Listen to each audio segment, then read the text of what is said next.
أعوذ بالله من الشيطان الرجيم. بسم الله الرحمن الرحيم. الحمد لله رب العالمين والصلاة والسلام على رسول الله وعلى آله وأصحابه أجمعين. àwọn èèyàn pè wá páwọn ò rí wa lórí live, àwa fẹ́ tún lè fi tẹ̀sí èyí.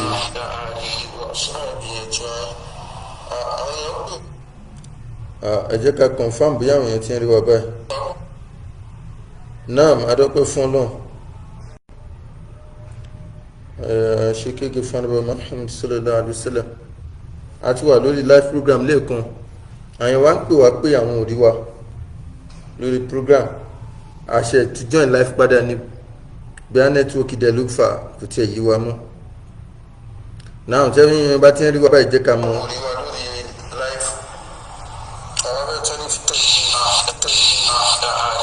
Jẹba ti ń rí wa báyìí kọ́mẹ́ntì o. Orí agbáwọn èèyàn wá ti join. Tẹ́bá ti ń join wa, tẹ́bá ti wà lórí ètò ẹ̀ kọ́mẹ́ntì. Ẹ kọ́mẹ́ntì tẹ́bá wà pẹ̀lú wa.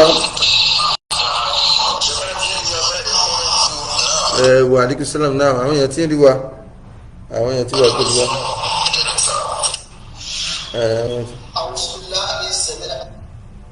Naam, àwọn èèyàn ti wà pẹ̀lú wa. Ẹ jẹ́ kí n pè mufti Manchester tó náà rí wa. Naam, ọ̀rọ̀ tó ní ṣe pẹ̀lú àfáà Arikehushola àti ń babọ̀ láìkan. Àkílà sọ́nà ọ̀rọ̀ wa ní wípé èèyàn wa làfáà Arikehushola, ṣùgbọ́n ìdájọ́ òdodo déédéé àti ìdájọ́ òdodo ló jẹ wá lógún. Òun ló wà ní tọ́píkì tàkọ́kọ́ táwọn èèyàn láwọn ò rí yẹn. Ṣó ti mi ò fi sínsìn, mo kàn ní kí n test ẹ̀ wò máa rí pé mi ò fi sí bẹ́ẹ̀tì. Anyway, òun náà lè ti gbọ́ yẹn, tọ́píkì wa nìyẹn. Èèyàn wa làfáà Arikehushola, ṣùgbọ́n ìdájọ́ òdodo òun ló jẹ wá lógún. Ìdájọ́ òdodo ló jẹ wá lógún. Nítorí pé èèyàn wa ni mọ́ ká wá fàyè àbò sílẹ̀. Báfà Arikehushola ṣe jẹ́ èèyàn wa ní Ibrahim tó jẹ́ ex-wife wọn, èèyàn wa lòun náà, mùsùlùmí nìyá náà, obìnrin náà mùsùlùmí ni. Bá a ṣe fẹ́ déédéé fún àfáà Arikehushola la fẹ́ déédéé fún Ibrahim náà, tí a mọ̀ sí sista Goniya, sista Kẹ́hìndé. A fẹ́ kí déédéé wáyé fún gbogbo wọn. A fẹ́ kí wọ́n yan ẹnì kankan jẹ. Bá a ti fẹ́ kí wọ́n ṣàbòsí àfáà Arikehushola, láàfẹ́ kọ́ ṣàbòsí sista Kẹ́hìndé. Bẹ́ẹ̀ náà láàfẹ́ kábòsí ó wáyé fún brother Laide, mùsùlùmí ọmọ ìyá wa jọ ní gbogbo wọn. Mo rò pé yé. Náà mo jẹ́ nìkan tó kópa lórí ọ̀rọ̀ yìí lábẹ́ ẹnu. A sì gbìyànjú pé a fẹ́ kọ́rọ̀ yóò dé orí afẹ́fẹ́, a fẹ́ kó dórí rédíò, a fẹ́ kó dórí mídíà. Ìyẹn mátà tó wáyé láàárín àfáà Arikehushola àti ex-wife wọn, ó ti yé, léyìí tó tún involve brother Laide. A sọ ọ̀rọ̀ yìí lábẹ́ ẹnu. A fẹ́ kí settlement, amicable settlement wáyé. A fẹ́ kí wọ́n settle ọ̀rọ̀ yìí amicably. We tried enough. We tried our best. Ṣùtì, we have tried our best. Ń tá àti mọ̀ pé tọ́rọ̀ bá ti dórí mídíà yóò máa trend ni, a máa escalate. That is why la ṣe fẹ́ a gbìyànjú wípé èyíkéyìí nínú àwọn mẹ́tẹ̀ẹ̀ta tí ó bá jẹ̀bi nínú ọ̀rọ̀ yìí àbójàre ni, ká lo ọ̀nà tí Islam gbàgbé kalẹ̀ láti máa ṣe islah. Sheikh Abu Rahima, èmi, Mufti Manchester àti àfa Arikehushola àtúnṣe conference call lórí mátà yìí, but gbogbo ògbìyànjú, gbogbo effort wa, gbogbo sacrifice wa lórí ọ̀rọ̀ yìí kò work. àfa Arikehushola padà jẹ́ kí ọ̀rọ̀ yìí kó ṣe kíni, kó dórí rédíò. wọn ò gbà sí wa lẹ́nu, ìmọ̀ràn táwa fún wọn wọn ò gbà. ṣùtì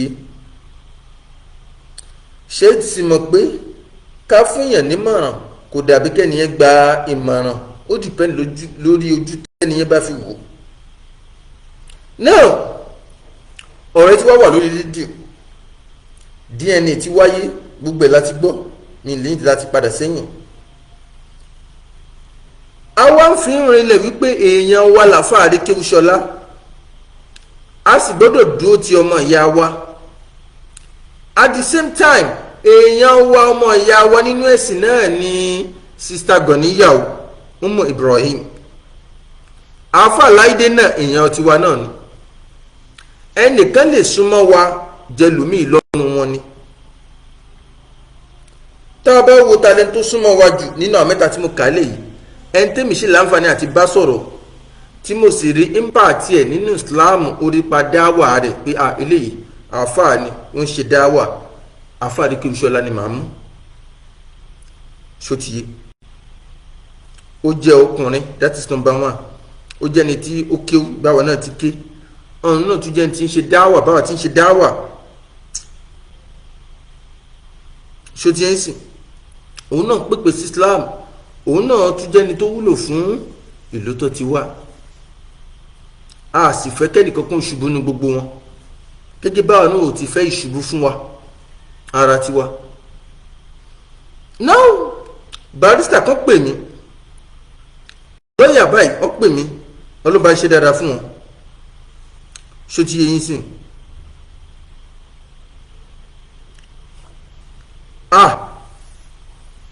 mo rí ájídíìsì, ṣóòótọ́ ni àbírọ́?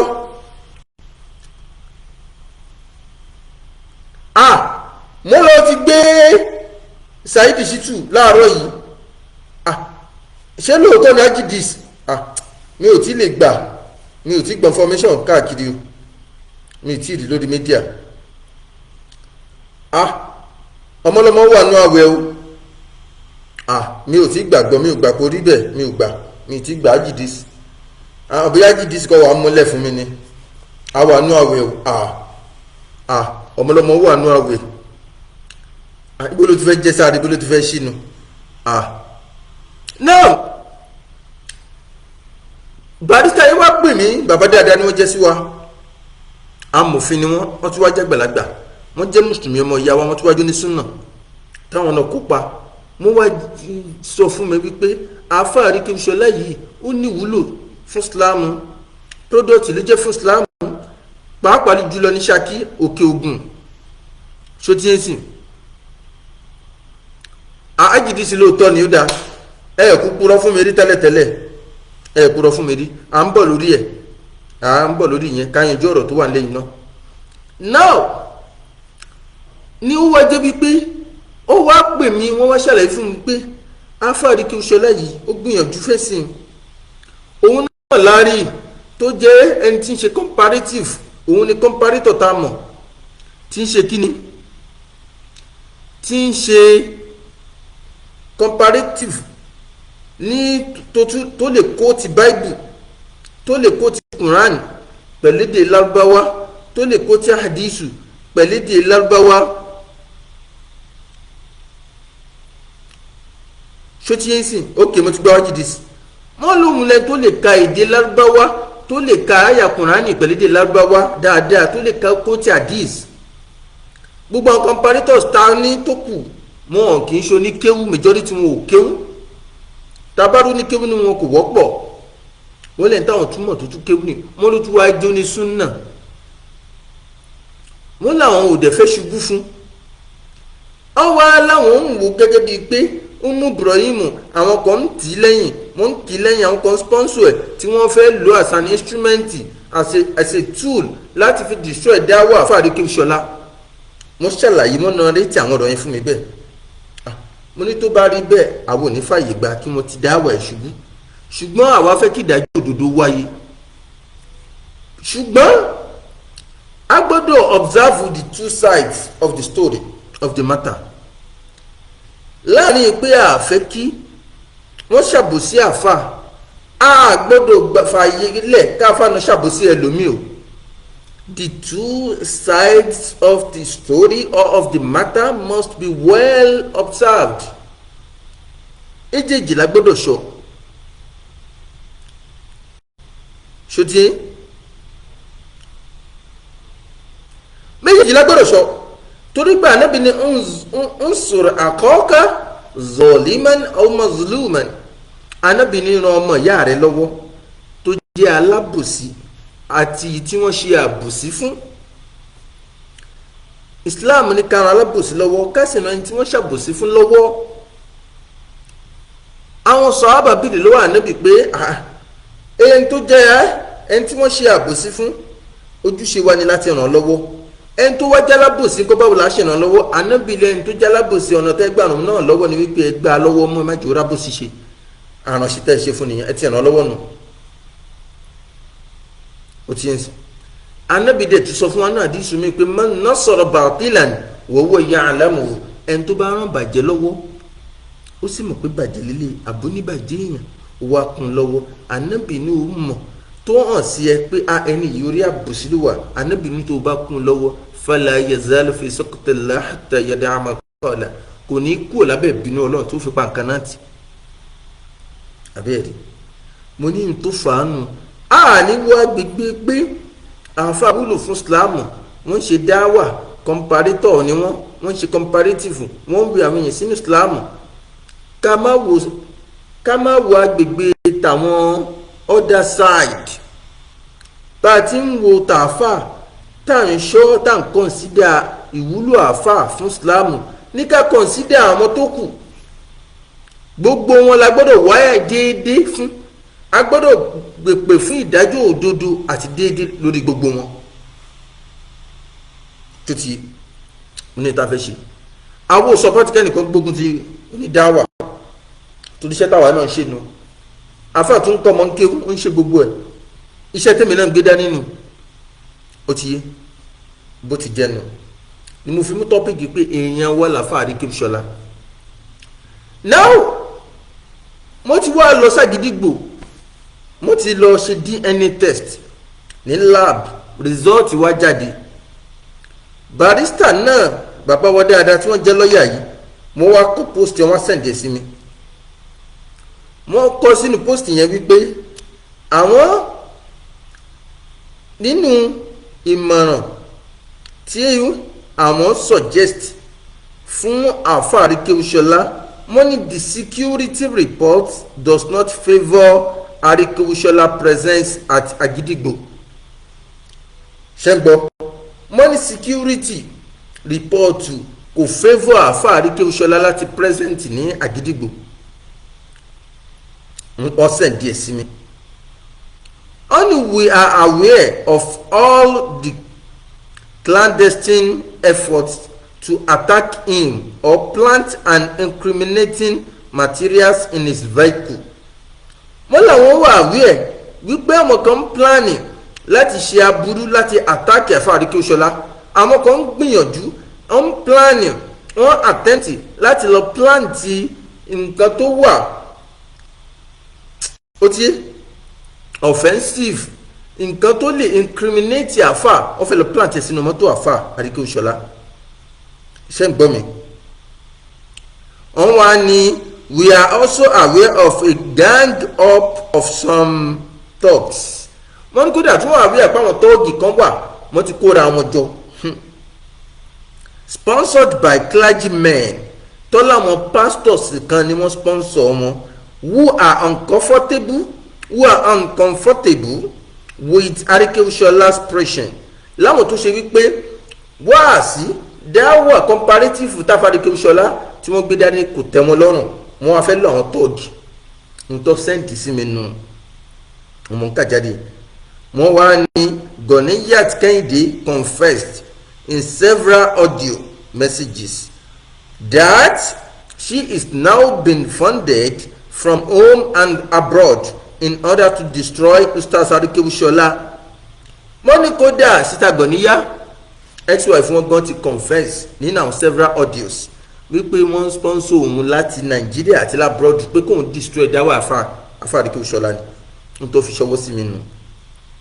èmi olóòótọ́ ni mi sì ní rọ́ ni lọ́dọ̀ àwọn oníkéwú ní bàlágọ̀ kọ́bábù ló ń pelé yìí. kọ́bábù ní information tá a lè gbà nírọ́ a sì lè gbà lóòótọ́ ṣòtì bẹ̀tì wọ́n bọ́ ṣe forward ẹ̀sìn mi ni mi nírọ́ ni mi sì lóòótọ́ ni. mo wá continue mo fọ́dà lórí mẹ́sẹ̀gì wípé mo ní in the light of this wọ́n ní torí ìdí eléyìí ṣòtì mo ní ìdí eléyìí nídìí eléyìí o wọ́n ní we of erad àbí wọ́n láwọn táwọn wà nínú ẹgbẹ́ tàfà Arikehushola dálẹ̀ hereby advise Ustaz Arikehushola not to appear on Kokoro Alate been anchored by Mr. Oriyomi Hamzat at Agidigbo 87.7 FM 88.7 FM. wọ́n láwọn ẹgbẹ́ tàfà Arikehushola dálẹ̀ àwọn advice àfà Arikehushola pé kó má appear. wọ́n wá fọwọ́dù fídíò kan sí mi tí kan nínú àwọn ọmọ ẹlẹ́yìn bóyá náà àwọn ọmọ ẹlẹ́yìn inú àwọn alásùnmọ́ àfa Arikehushola tó ń ṣe fídíò tó ń fi tara sọ̀rọ̀ ṣòtí yẹn sìn wípé tó bá tó bẹ́ẹ̀ kó tó bọ́ ta sọ̀rọ̀ kó sọ̀rọ̀ scanny kó ṣe kinní kan nǹkan àwọn ti gba result sọ́wọ́ ìgbà òkú bàbá ṣáṣùn ó ti yé ìyẹn lọ bẹ́ẹ̀ fídíò yẹn wà ń bí mi nídàá ti play ẹ̀. after that ihun tèmi wá nínú fídíò yẹn ni pé àáfàá yìí sọ̀rọ̀ bí ìgbà tó ń tẹ́tí àmì èèyàn bí ìgbà tó fẹ́ dá nǹkan sírọ̀f ó ní súnà lájọ pé dá wa ẹ má dá sírọ̀f ẹ dákun ẹ jẹ́ ká fi wọ ọmọlúwàbí ká fi hàn mi ní time láti play fídíò yẹn. after that barrister tún wá forward another message sí mi wọ́n ní following a rumour of an impending mob attack against Ustaz Arikehushola, whether or not the DNA test favours him.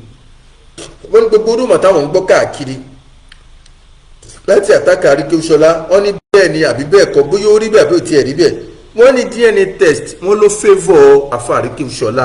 alhamdulillah èyí wọn làfa Arikehushola DNA test dẹ̀ favour àfa ti gba result wọ́n ti kà wọ́n ló favour àwọn ayé adúpẹ́ fọlọ́ sotiye wọ́n ló favour àfa Arikehushola. wọ́n ní the lawyer of Ustaz Arikehushola has writing letters to the CP Oyo State stating the possibility of a danger to the life of Ustaz Arikehushola over the paternity DNA test that is intended to be read by Oriyomi Hamzat. wọ́n ní lọ́ọ̀yà àfa Arikehushola gbọ́n ti kọ lẹ́tà sí commissioner of police Oyo State lórí ọ̀rọ̀ DNA àti paternity test. wọ́n ní to Oriyomi to demand for a formal letter of invitation ṣe ń gbọ́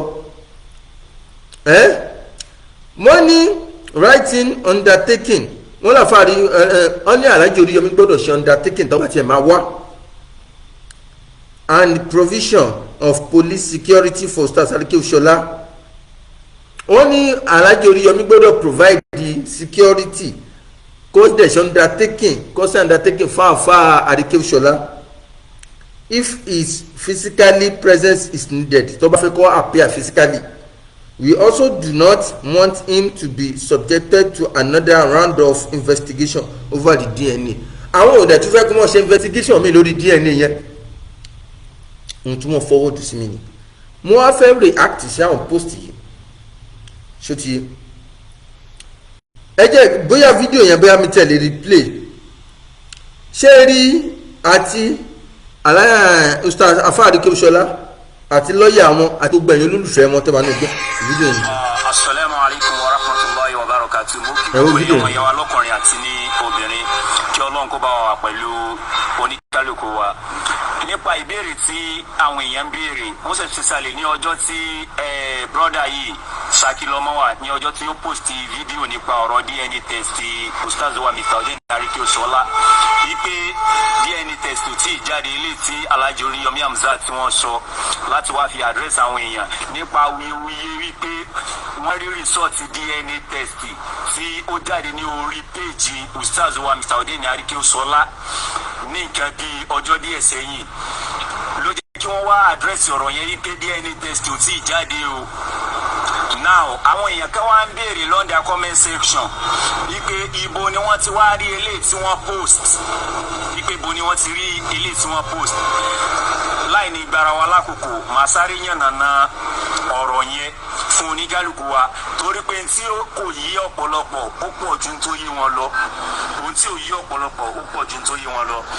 Number one alákọ̀ọ́kọ́ ni wípé Alhaji wa Hamzat Oríyọmí tó bá jẹ́ wípé ń ṣe ni ẹ̀yin náà fúnra ara yín ẹ ti ṣe DNA test pẹ̀lú àwọn ọmọ tẹ́ ẹ bí rí ẹ máa mọ̀ nípa ohun tó ṣẹlẹ̀ yẹn ṣé ẹ mọ̀ ohun tó ṣẹlẹ̀ ibi tẹ́ ẹ lọ ní Ìbàdàn yẹn branch níbẹ̀ yẹn jẹ́ Lagos State lọ́dọ̀ wa ní ìgbàyí ní headquarter wọn wà Lagos State lọ́dọ̀ wa ní ìgbàyí headquarter wà ṣe rí sample tẹ̀sí tẹ́lọ fílẹ̀ ń bẹ̀ yẹn wọ́n á sẹ̀ndí ẹ̀ sí headquarter ló ṣẹ̀ṣẹ̀ máa fi ránṣẹ́ sí ìlú òyìnbó lọ yẹn ló fi máa ń gba time kó tó di pé result máa jáde ní tí ò yí ọ̀pọ̀lọpọ̀ nìyẹn ó máa ń gba time kó tó di pé result máa jáde but immediately tí result bá ti jáde lọ yẹn dandan ni tẹ́ ẹ bá fìlì form tó bá jẹ́ pé ẹ fìlì form bó ṣe yẹ kẹ́ ẹ fìlì ẹ ṣe the needful things tó yẹ kẹ́ ẹ ṣe nípa wípé ẹ máa fi Gmail yín sílẹ̀ nínú form tẹ́ ẹ bá fi sílẹ̀ wọ́n gbọ́dọ̀ fún yín ní soft copy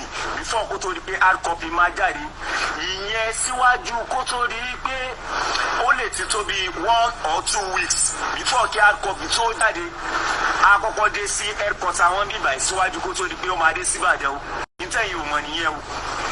ẹ wá wò ó fún ọ̀pọ̀lọpọ̀ tó wá ń tẹnu bọ́ọ̀lẹ̀ kiri number one kó ní kálukú wá lọ ọmọ tó máa sọ o ẹ lọ ọmọ tẹ́ bá máa sọ gbogbo ẹ̀yin tó jẹ́ pé ẹjọ́ kò láìd ẹjọ́ gbìmọ̀ pọ̀ láti wá da ojú Islam bolẹ̀ àbí láti wá dojú àfáà yẹn bolẹ̀ gbogbo yín wọ́n ní tèmi máa fún yín ní wípé má bọ́ ẹ̀fà bọ́ sọ online rárá má wulẹ̀ jáde sọ online rárá wípé bóyá o fẹ́ wá parọ́ kan tí ò yẹ kó o pa tí o bá lọ parọ́ ó máa di wàhálà sí ẹ lọ́rùn wá lọ kóòtù wá ro ẹjọ́ o gbogbo àwọn tó ń pè.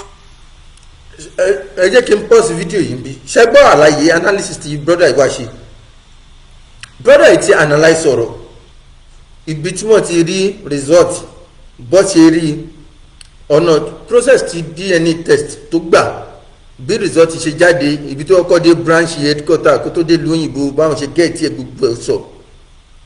now ó wọ́n sọ̀rọ̀ kan pé gbogbo ẹ̀yin tẹ́ ẹ bá mọ̀ pé ẹ fẹ́ dojú Islam bolẹ̀ àbójú àfa Arikehushola bolẹ̀ ẹ má wá sọ̀rọ̀ láì mọ́ tẹ́ máa sọ tẹ́ bá wá tẹ́ wá purọ́ kan tó yẹ kẹ́ pa ẹ lọ kóòtù lọ rojọ́ eléyìí threat lélẹ́yìí this is a threat ó ti point of correction kò sí nínú àwọn tẹ́mi mọ̀ tó ti dá sọ́rọ̀ yìí tó fẹ́ dojú Islam bolẹ̀ kò sí nínú àwọn tẹ́mi mọ̀ tó ti dá sọ́rọ̀ yìí tó fẹ́ dojú Ustaz Arikehushola bolẹ̀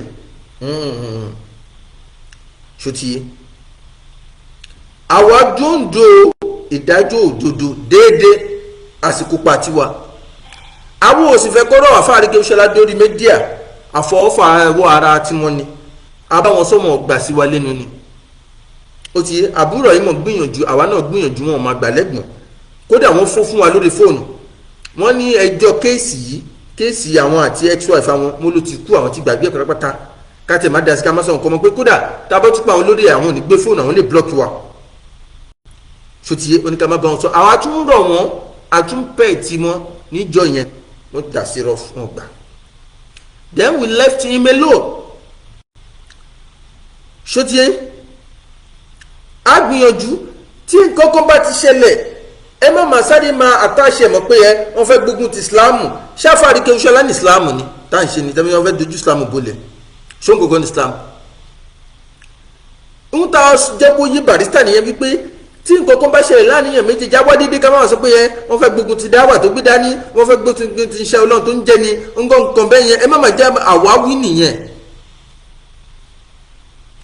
ṣé àwọn tá jẹ́ mùsùlùmí ọmọ ìyá ṣé mi tí mo sọ̀rọ̀ ìyá bí mufti Manchester àbí ṣe kàbúrò ìmọ̀ abálájẹ́ oríyẹ́mí Hamzati lọ́fẹ́ dojú Islam bolẹ̀ àbáwọn afẹ́ dojú alájà àríyàn àfa Arikehushola bolẹ̀ àwọn òsínú ẹni mi àsínú ọ̀tá àfa ṣòtíye bàbá ṣe observe ṣáìdì ọ̀dọ̀ tá àfa agbọ́dọ̀ máa observe tábà tí ń consider àfa ká consider xy fún ọmọgànníyà a dẹ̀ gbọ́dọ̀ consider brother Laide àwọn mẹ́tẹ̀ẹ̀ta la máa wá dídí fúnra gbọ́dọ̀ consider condition ní kálukú nítorí pé àfa wúlò fún Islam wọn ṣe dáwà comparator ni wọ́n ń gbà Islam látọwọ́ wọn táwa fààyè àbò sílẹ̀ láà n táwa ń sọ nìyẹn result DNA àwọn òtí mọ tó wà ń bẹ ẹlẹ́ ti gba result sọwọ́ ẹlẹ́ ló favour yín kó sí wàhálà alhamdulilayi tó bá favour yín nǹkan táwa ń fẹ́ ẹ má bọ́ táwa threat àwọn èèyàn bí ìgbà tẹ́fẹ́ dà sírọ́ọ̀fù ni ẹ bá ti favour yín ẹ lọ sí àgídìgbò tó bá ti invite yín ẹ má sọ pé ẹ̀ ní lọ ẹ gbọ́ pé wọ́n fẹ́ wá àtáàkì yín àwọn tóògì kan ti kóra wọn jọ àwọn kan sponsor ẹnìkan gbogbo eléyìí tẹ́ ẹ wí yìí ẹ má jẹ́ ó di yín lọ́wọ́ àti lọ kò sẹ́nì kankan tó lé àtáàkì àfà wọn àtáàkì àfà níjọ́ tó kọ́kọ́ lọ àpíà àfà lọ lálàáfíà ó padà sílé lálàáfíà ṣé ńgbà tí wọn àtáàkì wọn gbà tó fẹ́ lọ ṣe yẹn ló máa lọ àtáàkì wọn gbíjọ́ tí result jáde tó fẹ́ lọ gbọ́ result wọn àtáàkì àfà tó fi là gídígbò tó fi padà tó fi lọ láàbù tó lọ gba sample wọn fún DNA tó fi padà sílé wọn àtáàkì àfà result wọ́n jáde ẹ sì ní ọkàn yín balẹ̀ pé result favour yín ẹ lọ kí wà lè sọ pé ní lọ fún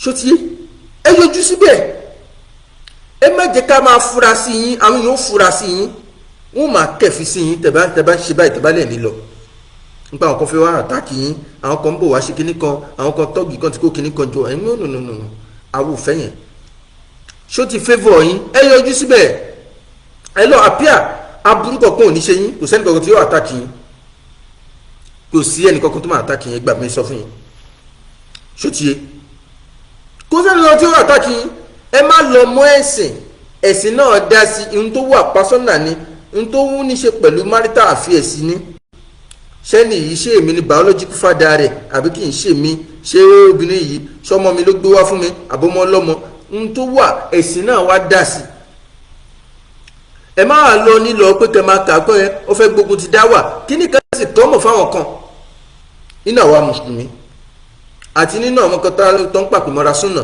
tó bá wùwà kan tí ò bójúmu tó ṣàṣemáṣe àbí wọ́n ní iṣu pẹ̀lẹ́ nìkan tẹ́ni ẹ bá fẹ́ take legal right legal action lórí wọn wọ́n á máa sọ pé ẹ fẹ́ gbógun ti dáwà tá à ń ṣe ni o wọ́n ń gbógun ti Islam ni o wọ́n ń gbógun ti súnà ni o wọ́n ń gbé sẹ́yìn gangan ní Islam sẹ́yìn gangan ní súnà ni ṣàfihàn wọ́n ń gbógun ti súnà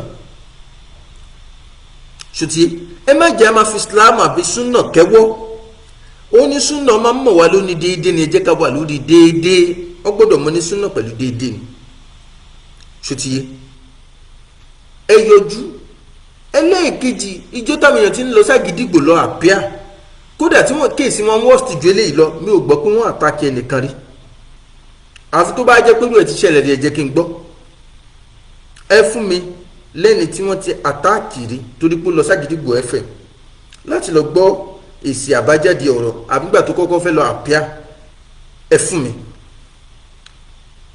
èmi ò gbọ́ pọ́n àlẹ́gẹ̀ ẹnìkan rí pọ́n àtàkì ẹnìkan rí ṣe ti ẹ̀ka gbọ́ fídíò yìí. wọlé lálẹ́ ẹjọ́ yẹn mò ń rẹ́rìn tí wọ́n sọ pé wọ́n ṣe scam fáwọn mò ń rẹ́rìn ìwọ tí wọ́n bá kàn ti bí wọ́dà ìwọ kan bọ́sọ̀ online jáde bọ́ síta kó sọ pé wọ́n ṣe scam fún ẹ wàá wá tẹ́ndà resort scam yẹn àbí kó bọ́sọ̀ online kó ní wọ́n gba 150,000 kan lọ́wọ́ ẹ̀ wàá lọ ru ẹjú ẹ̀ ní kóòtù wàá dẹ̀ mú proof ẹ̀ jáde. tẹ̀túgbọ́n táfà yìí nísìn ẹ ti gbọ́ wípé ìwọ tó bá bí da kò ní wọ́n ya scan fún ẹ kò ní wọ́n gbó kan lọ́wọ́ ẹ̀wà lọ́wọ́ tó bá ti bí ẹ̀dàbọ̀ tó bá tó bẹ̀ jáde threat lélẹ́yìí ṣe bẹ́ẹ̀ ń ṣe ẹ̀sìn èdè pẹ́ra ilé ọmọlúwàbí ẹlẹ́yìn ṣe dáwọ̀ ẹ̀ pàwọn ẹ̀ṣẹ̀ sìn ẹ fẹ́ dà sí rọ̀fù lélẹ́yìí náà threat lélẹ́yìí ẹ ní láti threat anybody ṣó ti yé ṣe bẹ́ẹ̀ wà lórí òdodo result dẹ̀ favour yín ẹ ti gbà sọ́wọ́ tí mo tó wà ń bẹ̀ ẹ̀yin ẹ̀ lọ́ ẹ má threat ẹ̀yin gómìnà ẹ̀kọ́ kan ìbalẹ̀ jù Ànábì sọ fún ọ ní dá máa ń yẹ̀rí ibùkà ìlàmàlà yẹ̀rí ibùkà Ànábì ní fi nǹkan tó lè mú ìrújú wá bá ẹ n tó lè kó ìrújú bá ẹ pàátì n tó lè máa ṣe ọ́ níyèméjì fílẹ̀ èyí tó bá clear sí ọ tí ò ní iyèméjì inú tí ò ní ìrújú ní òní kó o ṣe. tẹ́ ẹ bá yọjú ẹ ti fi àwa mùsùlùmí ẹ ti fi gbogbo mùsùlùmí ayé ẹ ti fi wá sínú ìrújú. àfi kẹ́ ẹ lọ kẹ́ lè mú ìrújú kúrò. ẹ pa ohun tí ò ní ìrújú tí ò ní iyèméjì nínú ẹ pàátì kẹ́ wá ṣe èyí tí ó clear sí gbogbo wa. gbogbo tó bá ti mú ìrújú iyèméjì ẹ filẹ̀ kẹ́lẹ́ ní lọ yẹn iyèméjì wà ń bẹ ìrújú ń bẹ ń bẹ ẹ kó wa sínú ìrújú ṣótíẹ́sì ẹ fẹ́ kó àwọn mùsùlùmí sínú ìrújú nù kẹ́ ẹ lọ yẹn lè máa fi mú ìrújú kúrò pé yes ẹ wà lórí òdodo a lè congratulate yín àwa mùsùlùmí àwa tá a súnmọ́ yín tá a pè ilé yẹn wa a fẹ́ congratulate yín pé yes DNA test yẹn favour yín pé wà lórí òdodo yes ẹ lọ ẹ má tẹ́sí àmì yẹn ẹ dẹ́kun for the sake of Islam ṣùgbọ́n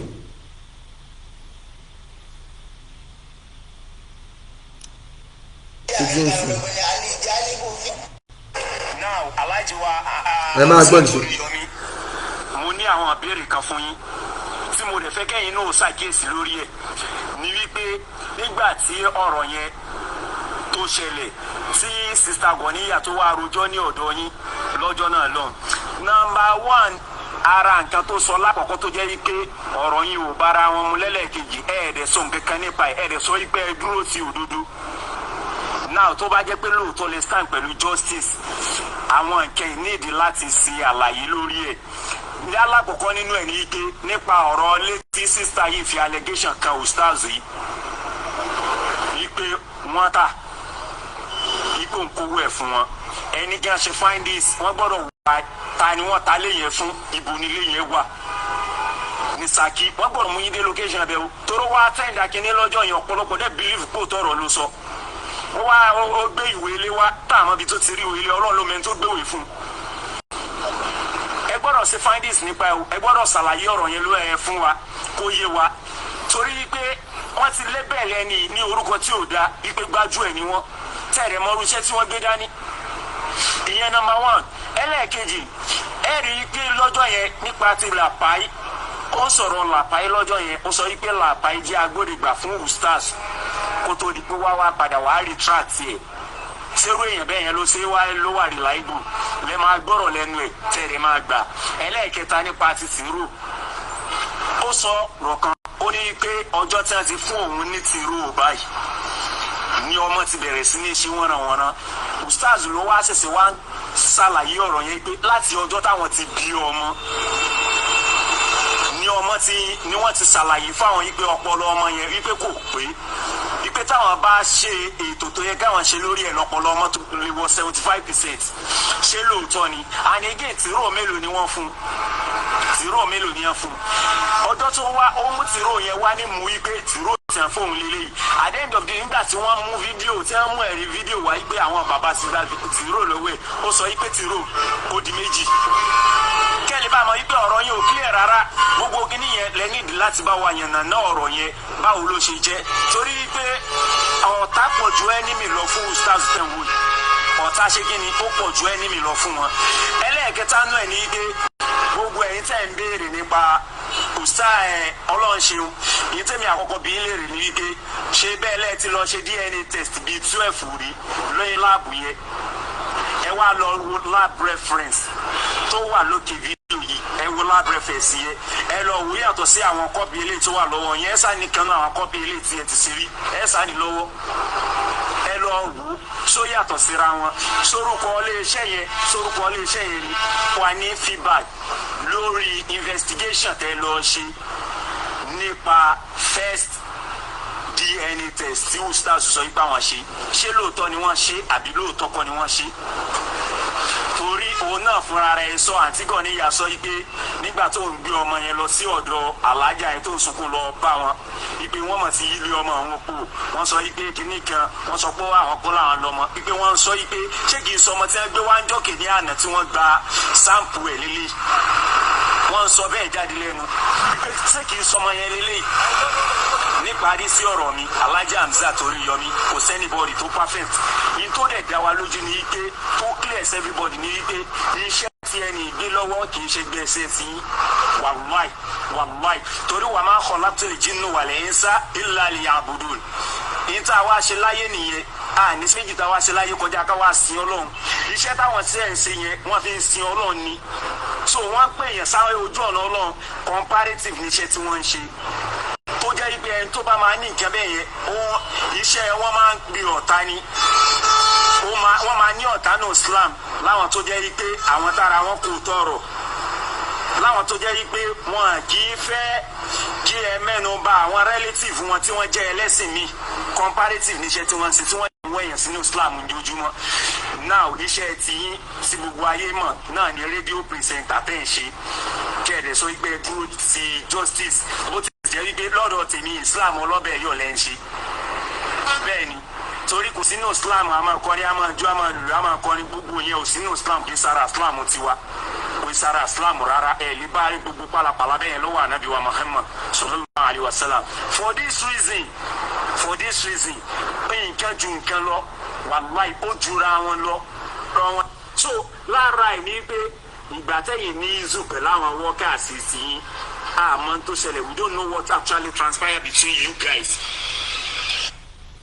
So ẹ ti gbọ́ ohun tá a fẹ́ gbọ́ lẹ́nu brọ́dà yìí so brọ́dà yìí ti ṣàlàyé gbogbo àwọn nǹkan tí ó tún tẹ̀lé mátà yìí ṣé gbogbo àwọn àlàyé tí brọ́dà yìí tún ṣe pé ọ̀rọ̀ tìró ò ṣe tìró ọ̀rọ̀ ìwé lé ọ̀rọ̀ ṣe ìwé lé nǹkan kan ó ti yẹn sìn gbogbo àwọn yẹn aftermath làwọn yẹn ṣe ti yẹn sìn so wọ́n á yanjú gbogbo ẹ̀ inshallah wọ́n á yanjú gbogbo àwọn yẹn but issue tó wà nílẹ̀ ńsìn ó yàtọ̀ sọ̀rọ̀ tìró ọ̀rọ̀ tìró kọ́ là ń fà báyìí ọ̀rọ̀ ìwé lé kọ́ là ń fà báyìí ọ̀rọ̀ sọ̀rọ̀ gbájú ẹ̀ kọ́ là ń fà báyìí ọ̀rọ̀ scan kọ́ ló wà nílẹ̀ yìí ṣe ti yẹn sìn ohun tó wà nílẹ̀ lọ́rọ̀ DNA we treat matter one after the other ẹ jẹ́ ká ṣe ìṣiṣẹ́ntẹ̀lé bẹ́yẹ bá ṣe ń lọ là ń sọ̀kú ẹ̀ ń táwa ń fẹ́ òun ni wípé DNA test Alhaji Oríyọmí ló ti jáde ẹ dákun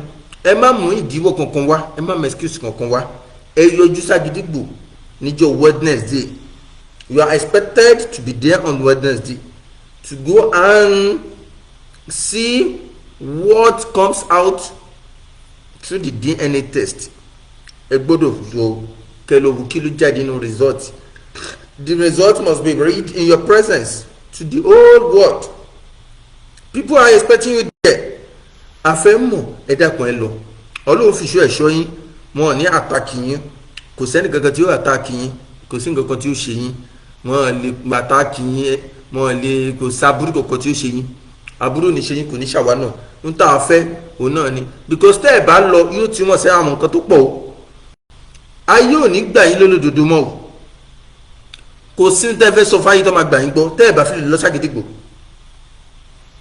tẹ́ ẹ̀ bá fi lè dúndò pé wọ́n gbọ́dọ̀ ká result yẹn ayé ò ní gbà yín lólódodo kódà wàá gùn ò ní trust yín ṣòtìyé ohun tó lè wò yín mọ́ ni wípé kẹ́ lọ result tó wà lọ́wọ́ tí yín kó ráìmù pẹ̀lú tó wà lọ́wọ́ àgídígbò ó tọ́ ẹ̀yin ti gba result sọ́wọ́ ẹ ló favour yín kéde lọ́kàlẹ́jì Oríyọmí kàtọ̀dọ̀ tiwọn náà kó rí déédéé tó wà lọ́wọ́ yín kó favour yín ká dẹ̀ rí gbogbo ayé rí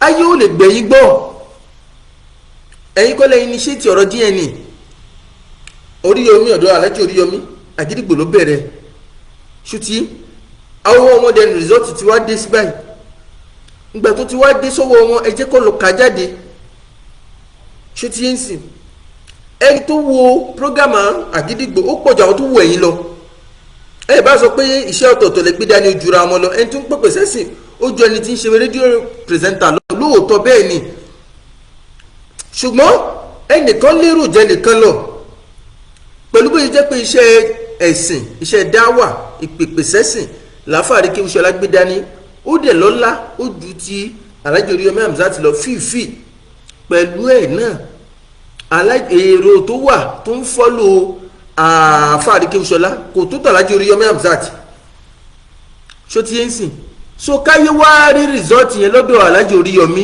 yóò ní more viewers, yóò rí more views ju ọ̀dọ̀ ti yàn. Ibẹ̀ gan lẹ́yìn náà ó ti wẹ́lẹ̀ ti yan kankan, ó ti yẹ yín sí. Kéèyàn wẹra rẹ̀ kóyán kọ̀ọ̀kan yàtọ̀ sí kẹlòmí ìtúwẹ̀ kóyán kó confam pé ẹni orí òdodo ló wà, ó ti yẹ yín sí. Kì í ṣe ilé máa ròyìn ara yín fún wa, ẹ jẹ́ kẹlòmí náà ròyìn pé orí òdodo lẹ wà kó confam yín bẹ̀. Ní tèmi dé sọ̀rọ̀ yìí nìyẹn. So Ọlọ́run á fi ṣọ́ ẹ̀ṣẹ́ nìkan kó wa. Àbúrò oníṣàfà Arikehushola kò ní ṣe gbogbo ẹ̀yin tẹ́ jẹ́ ọmọ ìyá wọn àti ìṣèkù àbúrò yìí máa tèmi mufti majida àti barista tí wọ́n pè mí. Ọlọ́run jẹ́ kí gbogbo àwà dáadáa ṣódì ń sìn. Ọlọ́run gbàdúrà ẹnì kankan wa, yóò jẹ́ tẹ ẹnì kankan wa. Déédéé làwa náà fẹ́ kó ṣẹlẹ̀, afẹ́ kí ìdájọ́ òdodo wáyé ni. Gbogbo ẹ̀yin ará Saki ẹ sọ fún Alfa Arikehushola, ẹ̀yin náà provide security fúnra yín kí wọ́n ṣe kí ni kí wọ́n escort àfáà lọ. Ẹni ẹ̀ kó convoy dání, ẹ kó security dání, nǹkan kan ò lè ṣe yín. Bẹ́ẹ̀ bá lọ bẹ̀gàn without security kò sẹ́ni kankan tí ó attack yín, ó ti yé yín sìn. Àwo wá láti dojú Islam gbolẹ̀ bó ṣe jẹ́ nìyẹn. Subhanaka Allahumma wa bihamdik ashhadu an la ilaha illa anta astaghfiruka wa atubu ilayk. Èmi ń lọ, ẹni tó bá fẹ́ pè dásórí ètò mi mọ̀ bóyá Mufti Manchester ní contribution, ẹ jẹ́ n try wọn wò. Tó bá ní contribution kí n lè lọ kí zuri o. So ẹni tó bá fẹ́ contribute sọ̀rọ̀ tó wà lẹ́yìn, ṣe ní contribution Mufti Manchester tẹ́ bá ní contribution ẹ jẹ́ kí n connect yín sórí bluetooth, ẹ jẹ́ n connect yín sí bluetooth. So àwọn èèyàn wa Bluetooth mode. ẹ jẹ́ n connect yín bluetooth. Yeah. Naam. Hello Mufti. Wa alaikum salam, yẹ máa sọ̀rọ̀ káyé máa gbọ́ yín. Naam. Ẹ kú ètò àfà, ẹ kú déédéé. Ẹ mọ̀jì kó dàbí ò jẹ́ pé àwa nìkan la máa pè sórí prógámù yìí tó bá pọ́sibù. Ẹ jọ ẹ fún aláyè díẹ̀ sí bóyá táwọn èèyàn míì bá ní contribution tí wọ́n fẹ́ pè kí ẹ jẹ́ káwọn mí náà pè wọlé. Kò sí wàhálà, kò sí wàhálà. Lẹ́yìn ti ṣe yìí, àwọn tí wọ́n dẹ̀ wà lórí prógámù náà wọ́n ń gbọ́ wa. Gbogbo ìtorí tí àwọn àdìsọ́ gbogbo ayé náà ló ń gbọ́ wa, tàbí àìmọ̀ èèyàn tí ò gbọ́ Yorùbá bẹ́ẹ̀ pé Chinese ló ń gbọ́ tiẹ̀. So ṣùgbọ́n wọn bá wa tá a dé elédè wa bá tá a dẹ̀ wà online for now, tó dẹ̀ yẹ pé fídíò yìí yóò tún padà rìn jù báyìí lọ, àwọn yóò tún padà wò. N tí wọ́n ń pè ní déédéé òun nìkan tẹ́ ṣe yìí. Tí gbogbo ẹ máa bẹ̀rù àlìkẹ́ ọmọ nínú gbogbo wa lórí ọ̀rọ̀ DNA, kò ṣe DNA lọ́dọ̀ Oríyọmí yẹn, gbogbo ẹ máa bẹ̀rù àlìkẹ́ ọmọ tó mọ̀ pé wọ́n pàdé Ọlọ́run, ó gbọ́dọ̀ ṣe déédéé lórí ọ̀rọ̀ yìí. Ìwọ tó jẹ́ pé onídáwà ní ẹ tó jẹ́ mùsùlùmí tó tún wá ń pàpè mọ́ra súnà tó jẹ́ para wà níwọ̀, tó jẹ́ pé tí wọ́n bá porúkọ ẹ̀ wọ́n á pè ẹ̀ mọ́ wa, wọ́n ó pè ẹ̀ mọ́ Mufti Manchester, wọ́n ó pè ẹ̀ mọ́ àwọn àfa ìlẹ́dà àbúrò ẹ̀ mọ́ gbogbo àfa súnà tí ń bẹ lágbàáyé ni wọ́n ó pè ẹ̀ mọ́, torí fúláàgì súnà ló gbé lọ́wọ́, ó súnà ló ń pè rẹ̀. Ṣé àwa yẹn náà ló wáyé kí wọ́n gbà níbi déédéé? Àbùkù ló jẹ́ fún onísúnà kó o lò ní rìsọ́ọ̀tì méjì lọ́wọ́, rìsọ́ọ̀tì méjì tó dórí jẹ́ náà tó fẹ́ fọ́ rẹ̀, tó jẹ́ pé rìsọ́ọ̀tì yẹn o lè mú dọ́dọ̀ Ọlọ́run pé òdodo ni rìsọ́ọ̀tì yìí. Torí nǹkan tí Alfa Arikehushola tí wọ́n kílèmù fún wa nìyẹn, pé rìsọ́ọ̀tì yẹn àkọ́kọ́ táwọn ní lọ́wọ́ tí ẹ láwọn oníṣèmí gbà yẹn kọ̀ǹfàmù ni pé kìí sáwọn làwọn lọ́mọ yẹn. Ẹlẹ́ẹ̀kejì tí wọ́n tún lọ sí ní àdúgbò tí wọ́n tún lọ rí látẹ̀kọ́ tí wọ́n lẹ́kọ̀ọ́ làwọn ti lọ gba rìsọ́ọ̀tì táwọn wá, torí agbẹnusọ wọn sọ nìyẹn pé ntagbẹnusọ wọn sọ nìyẹn.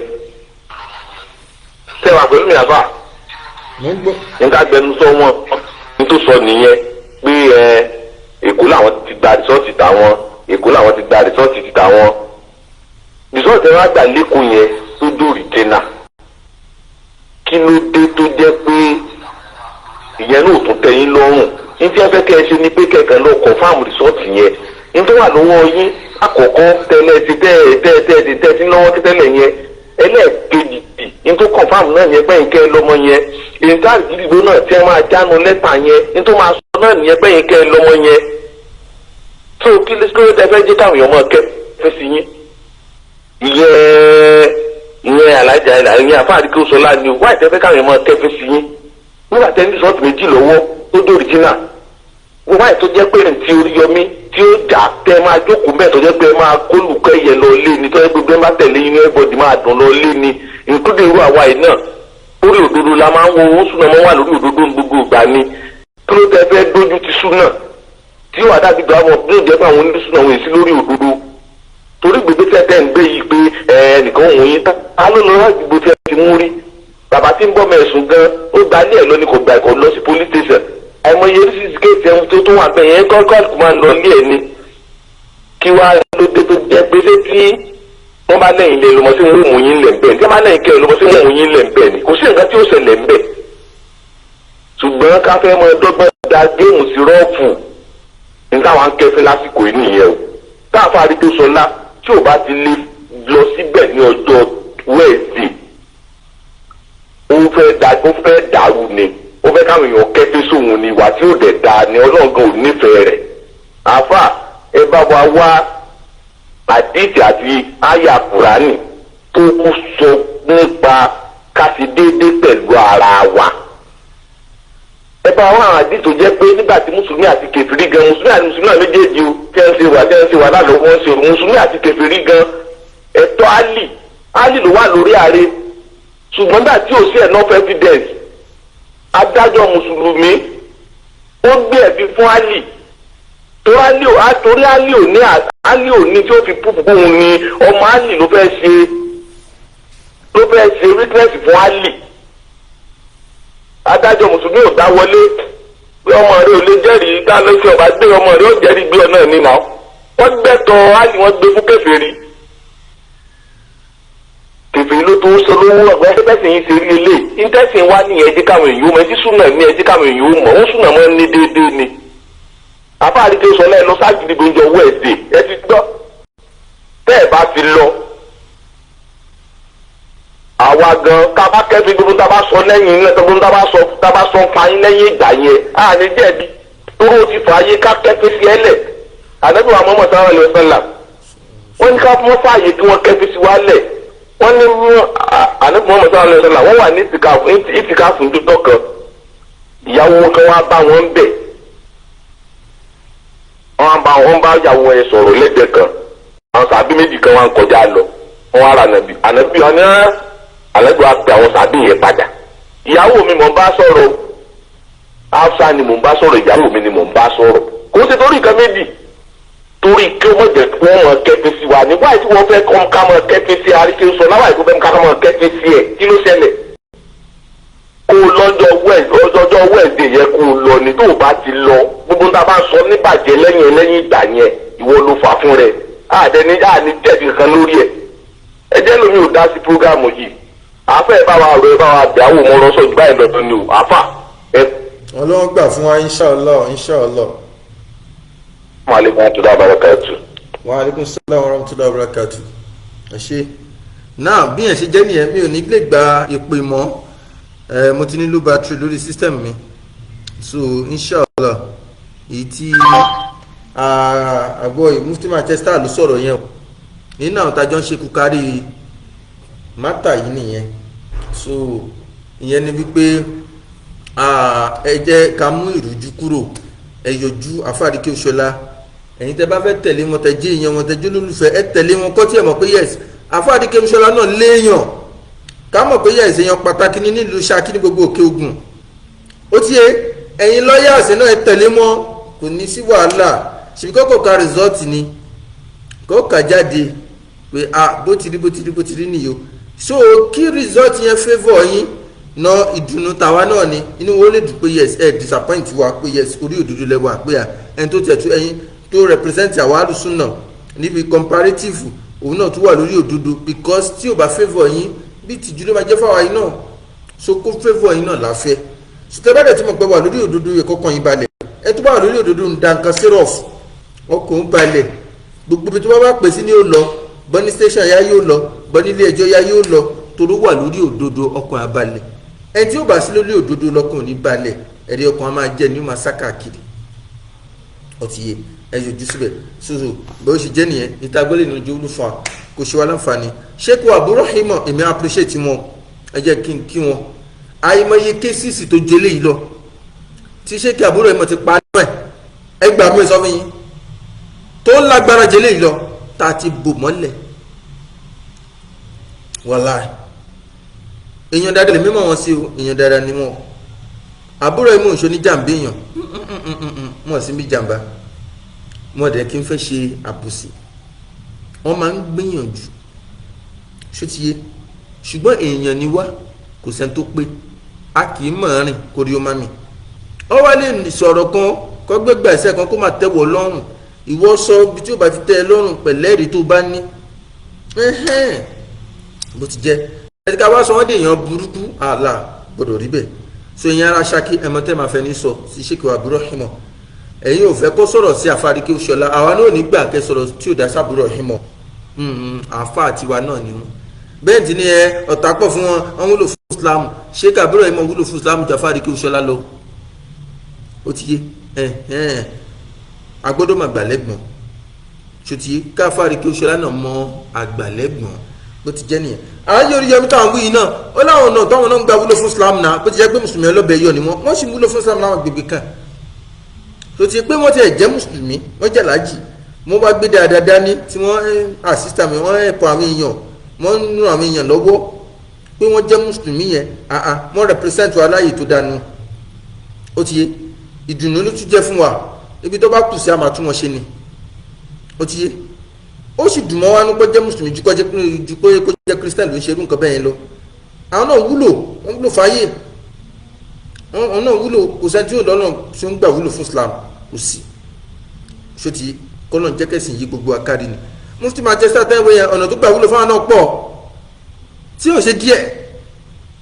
ṣó ti kò sẹ́ni tí yóò ní bùkátà tiẹ̀, tí yóò ní mọ̀lẹ́bí tiẹ̀ tí mójútó kó tó máa wá dá sọ̀rọ̀ lọ́rọ̀. ṣùgbọ́n gbà gbogbo abá sọ pé kò kàn mí, àgúnlá kò kàn mí, ìkan àbàjẹ́ jù báyìí lọ bó ṣe jẹ́ nìyẹn. subhanakallahumma wa bihamdik ashhadu an la ilaha illa anta astaghfiruka wa atubu ilayk.